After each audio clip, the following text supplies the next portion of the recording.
안녕하십니까. 2020년 7월 30일 최병무 이펙트 시작하겠습니다. 어제 오전에 사실은 이제 서울중앙지검 형사 1부 정진웅 부장검사팀이 법무연수원에 있는 한동훈 검사장의 휴대전화를 압수수색하기 위해서 집행을 했다가 이제 서로 몸싸움을 벌이는, 이제 한동훈 검사장 측에서는 폭행을 당했다 이렇게 얘기를 하는데, 그런 사태가 있었고, 이 사태에 관해서 오후에 한동훈 검사장 측이 보도자료를 내고 공방을 벌인 적이 있습니다. 자, 그러면 오늘은 당시 현장에 관한 여러 가지의 목격담, 취재기 뭐 이런 것들이 이제 각 신문 방송에 많이 보도가 됐는데, 대체적인 거는 그냥 양비론식으로 했습니다. 그래서 어떤 언론은, 어떤 매체는 몸싸움 이렇게 했고요. 어떤 매체는 한동훈 검사장의 말을 빌어서 폭행을 당했다 이렇게 제목을 단 것도 있고, 그렇습니다. 그런데 우선 당시 상황에 대한 언론 보도를 종합해서 제 나름대로 그때 무슨 일이 있었는가 뭐 이런 걸 좀 말씀을 드리면, 우선 이 압수수색은요, 지난번에 한동훈 검사장이 휴대전화를 압수수색했는데 그 당시에 휴대전화 단말기를 압수수색했다고 합니다. 그런데 단말기 내에는 유심칩이라고 네모난 이런 거 있죠. 사실은 이게 그 단말기의 소프트웨어 격입니다. 그러니까 유심칩이 없는 단말기는 껍데기에 불과합니다. 그런데 아마 이 엉성한 서울중앙지검 형사 1부 팀이 그 단말기를 가져온 모양인데 거기에 유심칩이 없었던 것으로 보입니다. 그러니까 이번에는 그 유심카드라고 하는 것을 확보하기 위해서 압수수색 영장을 다시 발부받아서 어제 오전 10시 30분에 용인 법무연수원으로 향했는데, 자, 문제는 갑자기 들이닥치니까 이제 기습작전 하듯이 들이닥쳤죠. 그러니까 한동훈 검사장이 거기도 잘 알지 않습니까? 법조인이다 보니까. 그러면 잠깐 기다려라. 내가 변호인하고 통화해서 변호인 입회하에 압수수색을 하겠다. 이 장면 어디서 기억나시죠? 무슨 얘기냐면, 서울중앙지검이 조국 법무부 장관의 방배동 자택을 압수수색할 때 조국 장관은 까맣게 모르고 사실은 출근하고 있었습니다. 그때 이제 정경심 교수가 집에 있어가면서 잠깐, 그리고 그때 부부장검사가 갔었죠. 그 부부장검사한테 허락을 받고 전화통화를 했는데, 그때 변호인을 불러야 된다. 변호인 없이 나 압수수색 못 받겠다. 이렇게 해서 변호인을 기다렸고요.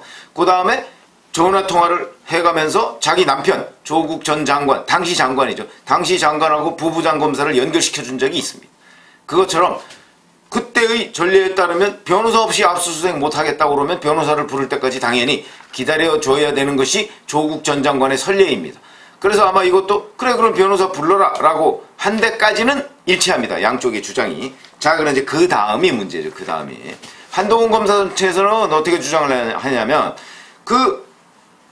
휴대전화에서 이제 비밀번호를, 보통 비밀번호 안 걸어놓는 사람도 많이 있습니다만, 비밀번호를 걸어놓고 비밀번호를 해제하기 위해서 누르고 있는데 갑자기 정진웅 부장검사 본인이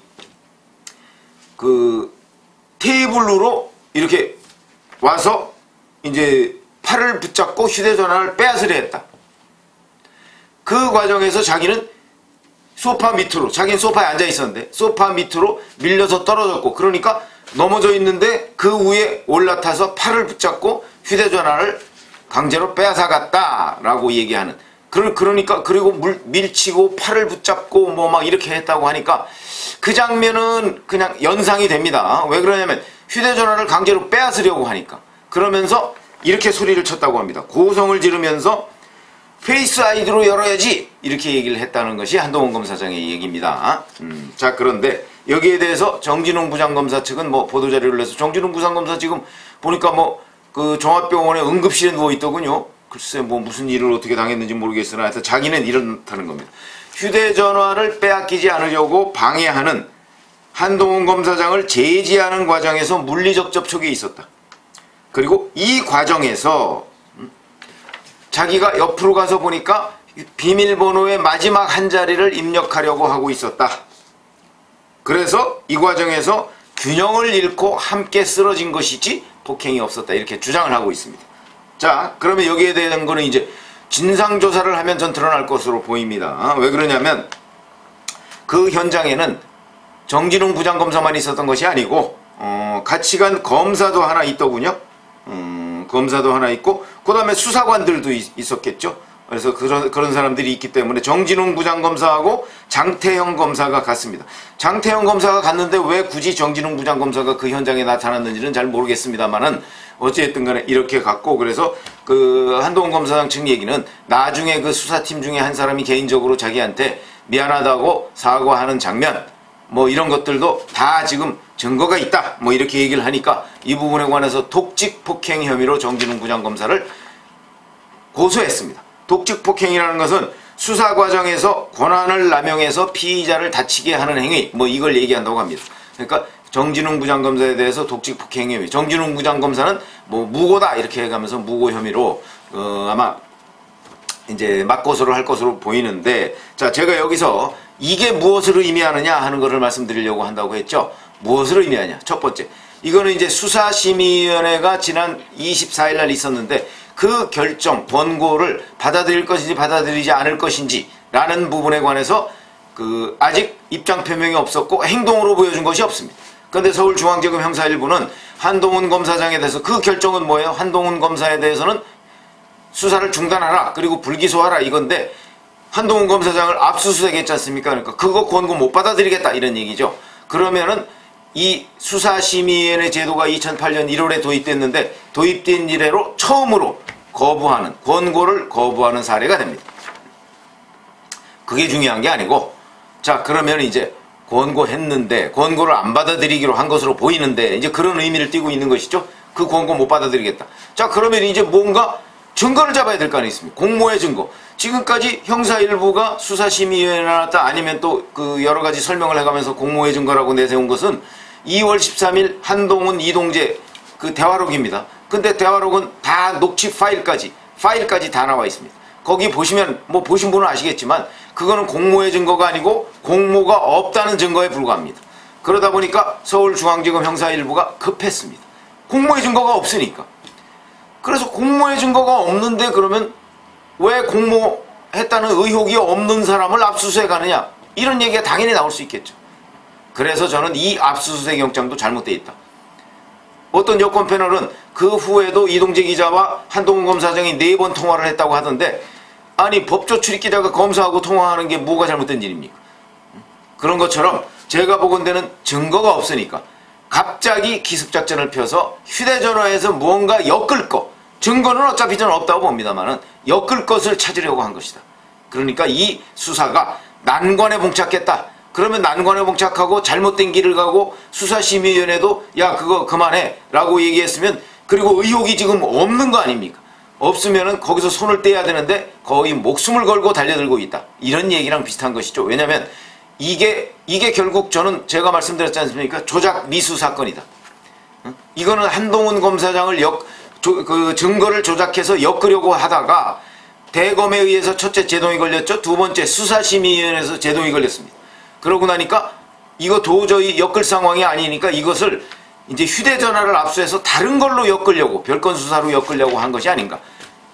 그러면 제가 보기에는 휴대전화에 대한 압수수색 영장도 법원에서 어떻게 발급이 됐는지 모르겠습니다. 거기에 무슨 근거가 있습니까? 한동훈 검사장을 엮을 만한, 그러니까 강요 미수 혐의의 공범이나 뭐 이런 거로 엮을 만한 증거가 있어야 되는데, 그런데 김동현 당시 영장전담 판사는 그 검찰 관계자와 연계된 광범위한 자료가 있고 이런 식으로 얘기했습니다. 그런 자료가 어디 있습니까? 그런 자료 있으면 벌써 수사심의위원회 얘기를 해서 수사심의위원회에서 수사 계속하라 이런 권고를 받지 않았겠습니까? 그러니까요, 이것은 검찰과 특정 영장전담판사가 뭔가 영장전담판사가 제대로 기록을 안 받든지 이런 문제가 있는 그런 그 이동재 기자 구속영장 발부했을 때 그런 결과를 초래했다. 그러면서 제가 보기에는 수사가 난항에 부딪혔고, 지금 그 조작 미수 사건에서 지금 한동훈 검사장을 어떻게든 엮어야 되겠는데 그 엮을 방법이 없으니까 한동훈 검사장에 대해서 기습을 한 것이다. 저는 이렇게 보고요.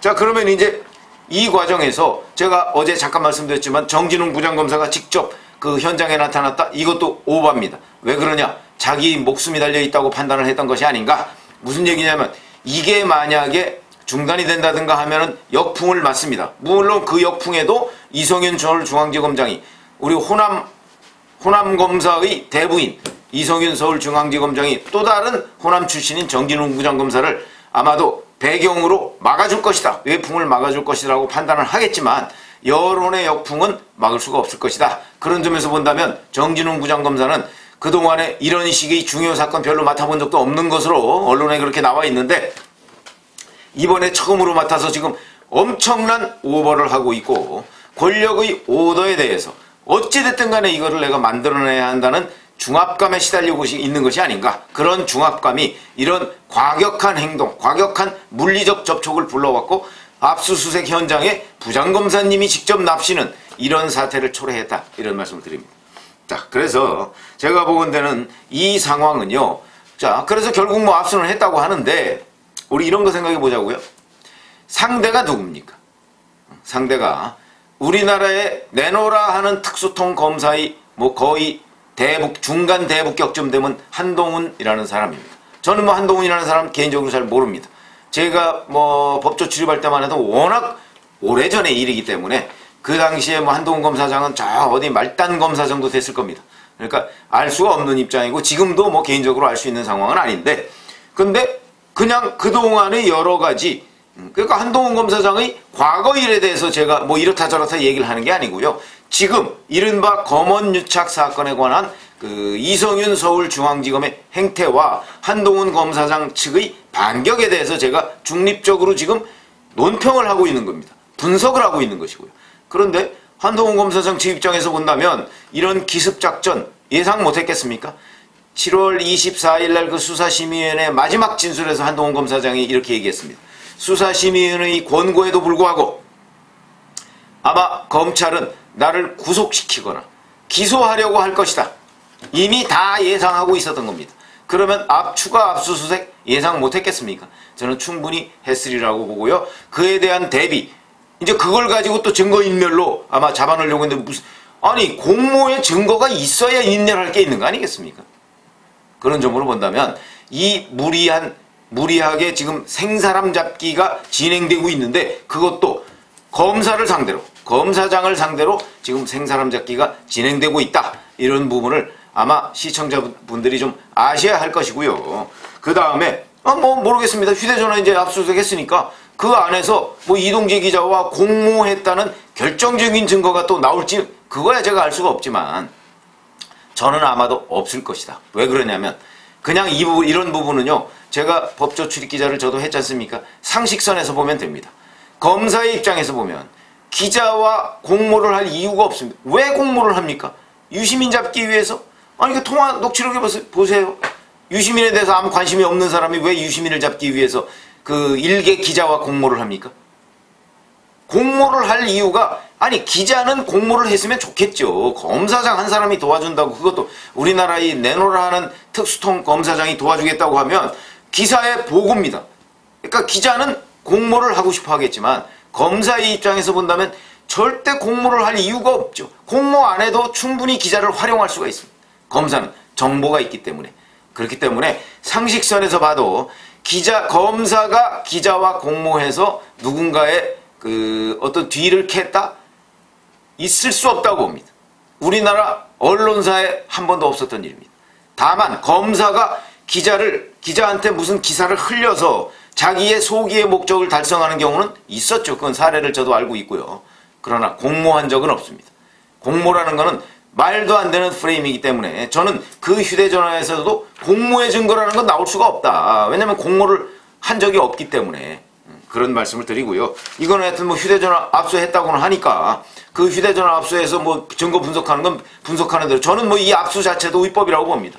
강제로 빼앗은 거지 이게 어떻게 압수입니까? 압수는 영장을 가서 영장을 읽어주고 충분히 숙지하도록 보여주고 이번에 법원에서도 이동재 기자의 그 휴대전화 압수에 대해서 바로 그런 얘기를 했지 않습니까? 구도로 압수수색 영장 대부분 얘기를 해주니까 아 그거 위법한 것이다 라고 해서 휴대전화와 노트북 돌려주라 이런 결정을 내렸던데 그거와 마찬가지로 이거는 빼앗은 거지 압수수색을 한 게 아닙니다. 이 부분에 대한 법적인 정당성 문제도 따져봐야 될 문제고요.